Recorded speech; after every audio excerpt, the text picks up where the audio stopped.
Bienvenidos a Dimensión Espiritual de la Iglesia Cristiana Monte Sinaí, un programa que viene de lo alto, que alimenta y desafía a los cristianos en su diario caminar con Dios.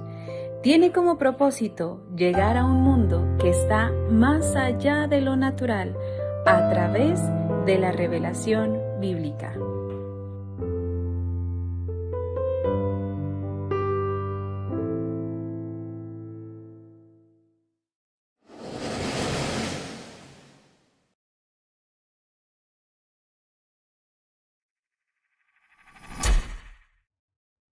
Hola, muy buenos días, Dios te bendiga.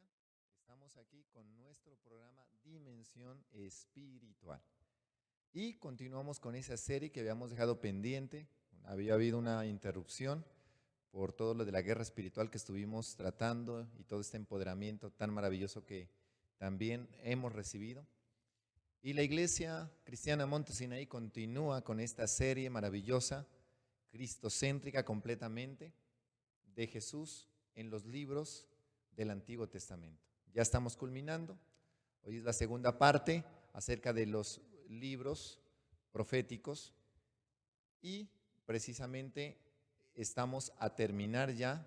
El día de mañana estaremos terminando con esta serie, estaremos concluyendo y ha sido de mucha edificación, hemos aprendido mucho. Hemos aprendido que todos los mensajes, las alabanzas y que todo lo que hacemos para Dios debe ser cristocéntrico. Y gloria a Dios por ese tiempo tan especial donde nos hemos enriquecido, donde nos hemos fortalecido y hemos fortalecido nuestra fe a través de este conocimiento tan especial. Así que a ti que estás conectado hoy y los que se conectarán después, les invito a que hagamos una corta oración pidiéndole a Dios que nos dé sabiduría, que nos dé entendimiento para poder profundizar y para que la palabra de Dios sea revelada a nuestro espíritu. Padre, te damos gracias, Dios. Gracias, Padre, por este tiempo tan especial. Gracias por esta oportunidad que nos das de poder compartir tu palabra, tu mensaje. Señor, creemos, Dios, que nuestros sentidos espirituales son abiertos para que podamos comprender el mensaje que tú tienes, Señor, depositado en la palabra, en tu palabra. Reconocemos que toda la palabra es cristocéntrica y reconocemos que las huellas dactilares de Cristo están en cada libro de la Biblia, Antiguo y Nuevo Testamento. Señor, permítenos que a través de estos profetas menores nosotros podamos conocer a profundidad tu palabra, tu mensaje, y que nuestra vida espiritual comience a ascender, que comencemos a crecer y a madurar.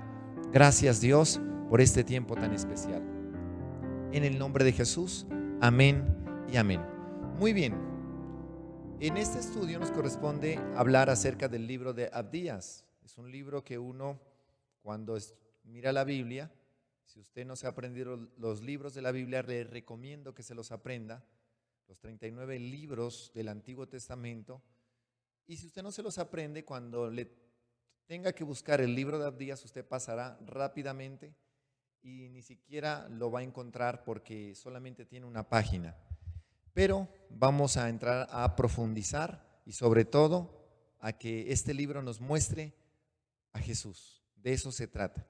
Si no encontramos a Jesús en la Biblia, no tiene sentido la palabra, porque Jesús es la Biblia. No tiene sentido ningún mensaje. Entonces es necesario que encontremos a Jesús. Abdías, 841 años antes de Cristo, 841 años antes de Cristo fue escrito. ¿Qué significa el nombre Abdías? Es un nombre muy bonito que significa colaborador de Yahweh, colaborador de Jehová. Y eso era lo que estos profetas representaban. Ellos eran colaboradores de Dios. Ellos transmitían el mensaje. Ellos eran mensajeros de Dios. Hoy en día nosotros también somos los mensajeros que continuamos con esa obra y con esa tarea que Jesucristo inició hace 2000 años. Pero hace mucho atrás, profetas hablaron acerca de Jesucristo y profetizaron. Y Abdías es uno de ellos. 841 años antes, Abdías estuvo hablando acerca de Jesús. Y eso es impresionante. Y lo podemos encontrar en el versículo 17, como le dije, Abdías solamente tiene una página, o sea, un capítulo. Y por eso vamos al versículo 17, ahí usted lo puede ver en pantalla y podemos analizar juntos y estudiar juntos la palabra de Dios. Mas en el monte de Sión habrá un remanente que se salve y será santo, y la casa de Jacob recuperará sus posesiones.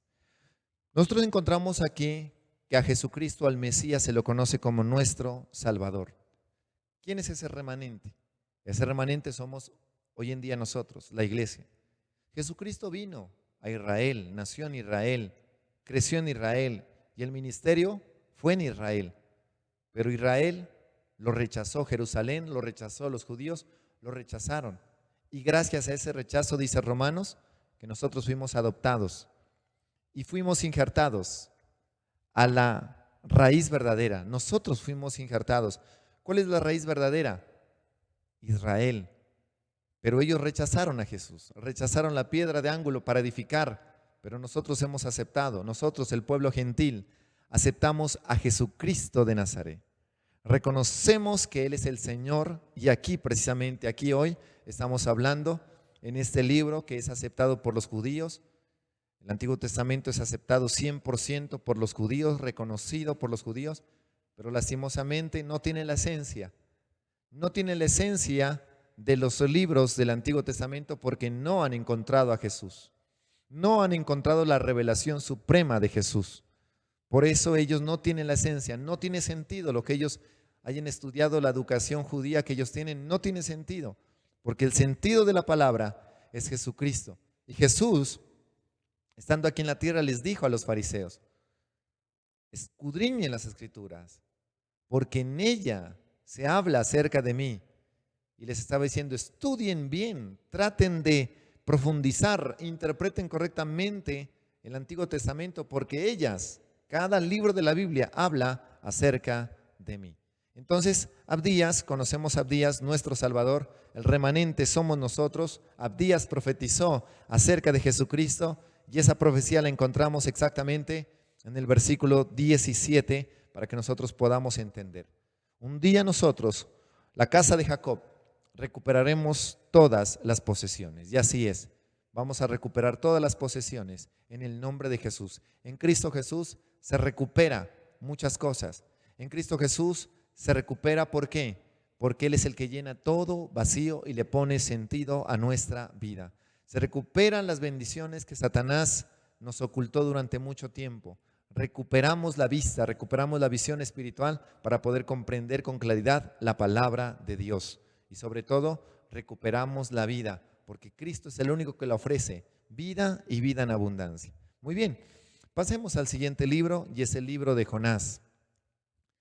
Aunque la Biblia no fue escrita en orden cronológico, porque si no usted diría, bueno, estos son los últimos libros, o sea que son libros que se acercan a la primera venida de Jesucristo. O sea, son libros que se acercan, pero mira, aquí encontramos un libro que es 841 años antes de Cristo, o sea, es demasiado tiempo. El libro de Daniel, que lo encontramos más arriba, no es tan antiguo, 400 años antes de Cristo. Entonces miramos nosotros esos paralelos de que la Biblia no fue escrita en orden cronológico, sino en un orden temático. ¿Y por qué profetas menores? Porque estos libros de profetas menores no tienen tanta extensión como los primeros libros, que son profetas mayores, por la cantidad de capítulos que hay. Por ejemplo, Isaías tiene 66, imagínense. Este tiene apenas un capítulo. Entonces, por eso nosotros podemos decir que estos le llamamos profetas menores. El hecho de que sean profetas menores no quiere decir que tengan menos, ni que sean menos espirituales. Al contrario, toda la palabra de Dios, desde Génesis hasta Apocalipsis, es espiritual. No importa la cantidad de capítulos, versículos que tenga, porque un solo versículo convertido en la rema de Dios puede transformar nuestra vida para siempre. Así que estos libros necesitan leerse y estudiarse con mucho cuidado y sobre todo que podamos encontrar a Jesús. Jonás, 750 años antes de Cristo. Ese fue el tiempo donde estuvo Jonás. Lo podemos nosotros también situar a Jonás en Segunda de Crónicas. A todos ellos podemos situarlos en el libro de Segunda de Crónicas. Es más, el próximo año estaremos leyendo la Biblia devocional de estudio y ahí nosotros podemos situar a cada profeta y también que se lo menciona en Segunda de Crónicas. En Segunda de Crónicas, Segunda de Reyes se menciona mucho acerca de estos profetas. Qué bueno que nosotros podamos profundizar también y no se quede con esto, sino que vaya y estudie Crónicas y encuentra a Jonás, te lo dejo de tarea. Encuentra a Jonás y encontrarás no solamente a Jonás, sino que encontrarás de quién es hijo y todo lo que pasó y lo que sucedía a su alrededor. En este caso, Jonás le predicó a Nínive. Nínive, la capital. Muchas personas tal vez se ponen a pensar, Nínive, ¿qué tiene que ver Nínive? Y Nínive precisamente es Asiria. Nínive, la capital de Asiria. Y si nosotros estudiamos, los ninivitas fueron muy pecadores. Siria, Asiria, son países totalmente contrarios a la palabra de Dios, paganos, pero Dios no hace acepción de personas y quiso dar una oportunidad a los ninivitas de que se arrepintieran y que si ellos se arrepienten, ellos recibirían redención y alcanzarían la misericordia de Dios. Muy bien.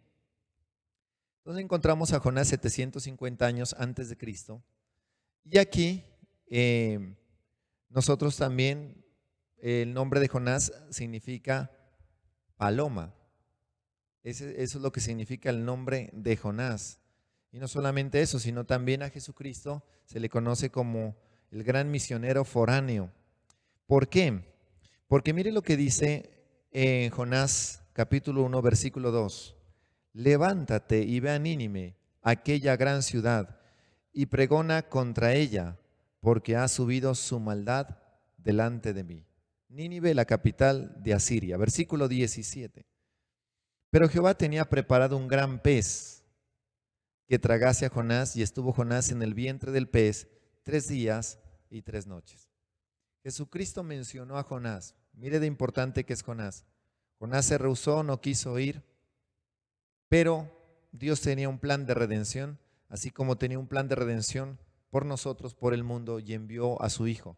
La palabra de Dios dice que Él envió a su Hijo unigénito para que todo aquel que en Él crea no se pierda, mas tenga vida eterna.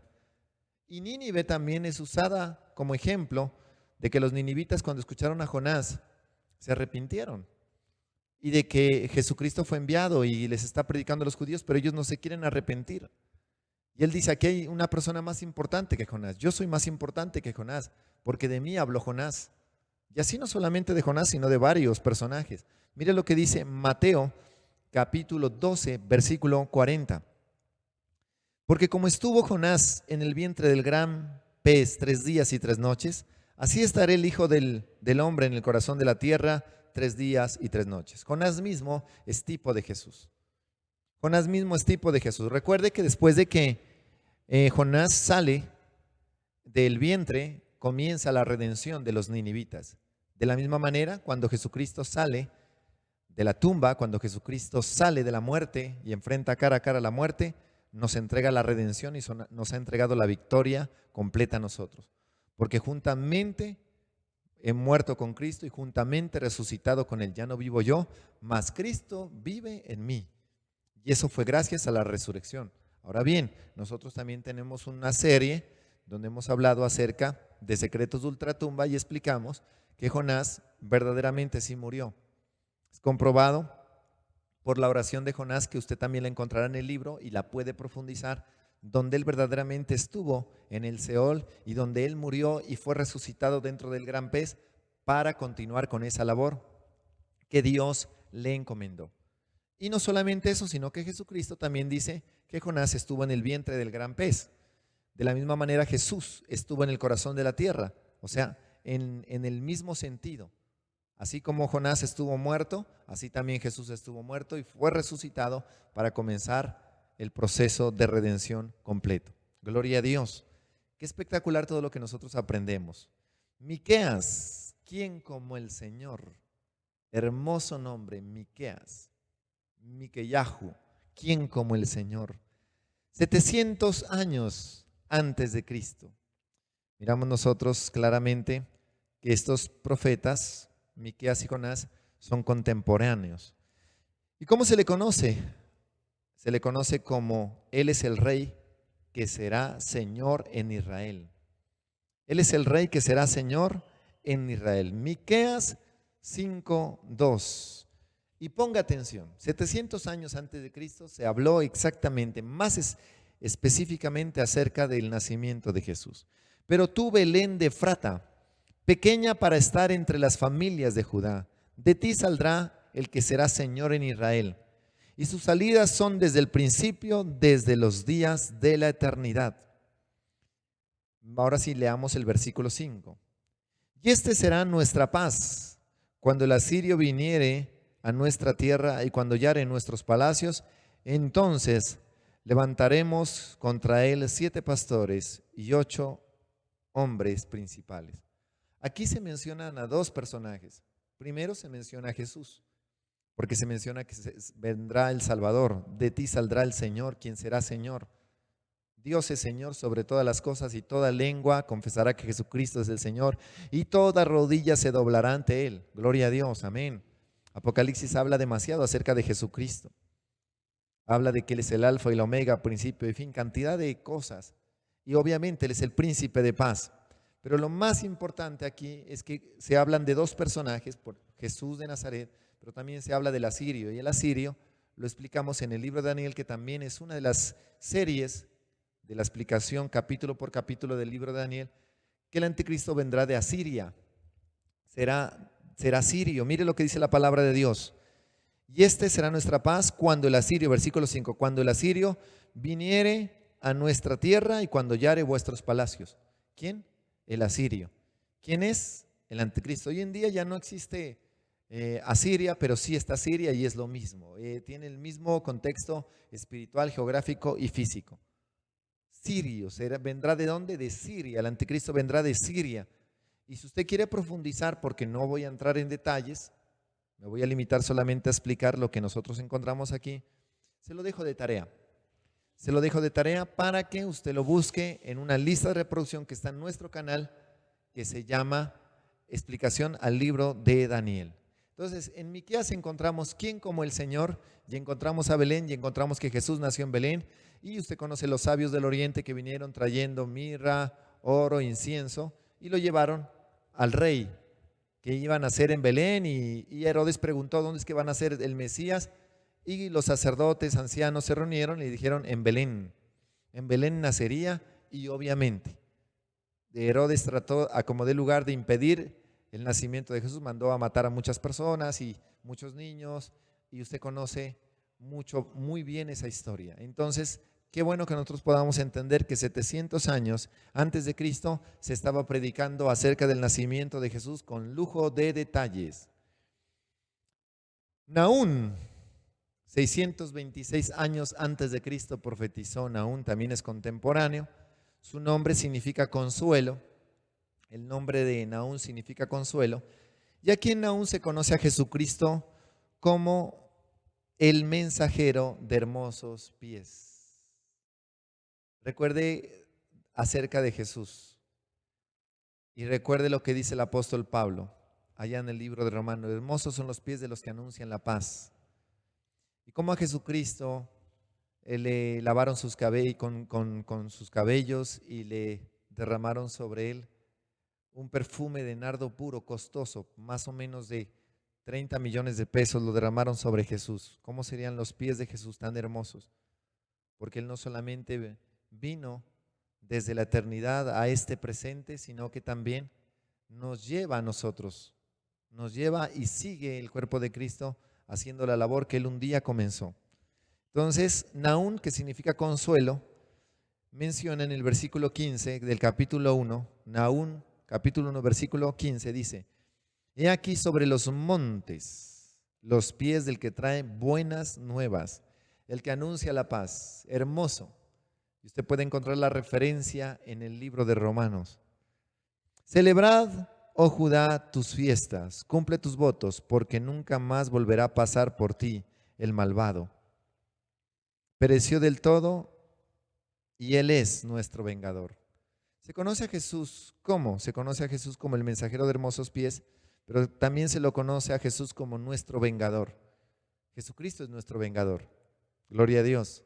Incluso esto también va conectado al libro de Cantares, porque en el libro de Cantares también dice que sobre los montes viene nuestro amado. sobre los montes viene nuestro amado. Miremos lo que dice el versículo 2 de capítulo 1 de Nahum. Dice: Jehová es Dios celoso y vengador. Jehová es vengador y lleno de indignación. Se venga de sus adversarios y guarda enojo para sus enemigos. Aquí encontramos consuelo y quiero explicarle algo, y es que Jonás habla del arrepentimiento de los ninivitas, y él quería que los ninivitas se arrepintieran, pero lastimosamente no fue así. Incluso Nahum viene precisamente a hablar y también viene a profetizar a los ninivitas, pero ya viene a profetizarles las consecuencias de no haber aceptado la redención. También, si nosotros no aceptamos a Jesucristo de Nazaret con todo nuestro corazón y no nos arrepentimos, vendrán consecuencias. Y aquí lo podemos ver. Los ninivitas tuvieron la oportunidad, se arrepintieron, pero después volvieron a pecar. Hicieron lo malo y volvieron a oprimir al pueblo de Israel. Y aquí Nahum, que significa consuelo, vino a darle consuelo a Israel, a decirle que los ninivitas que un día los afligieron, Dios les dio la oportunidad, no se arrepintieron, esta vez sí van a caer. Y esa es la profecía de Nahum. Vengador, Dios es amor, pero también es fuego consumidor. Y vamos con el libro de Habacuc, y con este libro terminamos. Habacuc, 610 años antes de Cristo. Este se acerca más todavía. 610 años antes de Cristo. Habacuc significa el que abraza. Qué nombre tan bonito, Habacuc, el que abraza. Y aquí se le conoce a Jesús como el evangelista que clama por arrepentimiento. Y hoy en día nosotros estamos llamando a todas las familias de Copacabana a arrepentimiento. Las familias de Medellín a arrepentimiento. Si tú estás escuchando este video, arrepiéntete. Este es el día de arrepentimiento. Hoy es el día de arrepentimiento. Este es el momento. Este es el tiempo de arrepentimiento. Y vamos a la palabra de Dios, Habacuc capítulo 1, versículo 12. El día de mañana estaremos finalizando con este tema tan especial, tan bonito. ¿No eres tú desde el principio, Jehová, Dios mío, santo mío? No moriremos, oh Jehová, para juicio lo pusiste, y tú, oh roca, lo fundaste para castigar. Pasemos al capítulo 3, versículo 1. Capítulo 3 de Habacuc, versículo 1. He aquí yo envío mi mensajero, el cual prepara el camino delante de mí. Y vendrá súbitamente a su templo el Señor a quien vosotros buscáis, y el ángel del pacto a quien deseáis vosotros. He aquí viene, ha dicho Jehová de los ejércitos. Versículo 2. ¿Y quién podrá soportar el tiempo de su venida? ¿O quién podrá estar en pie cuando Él se manifieste? Porque Él es como fuego purificador y como jabón de lavadores.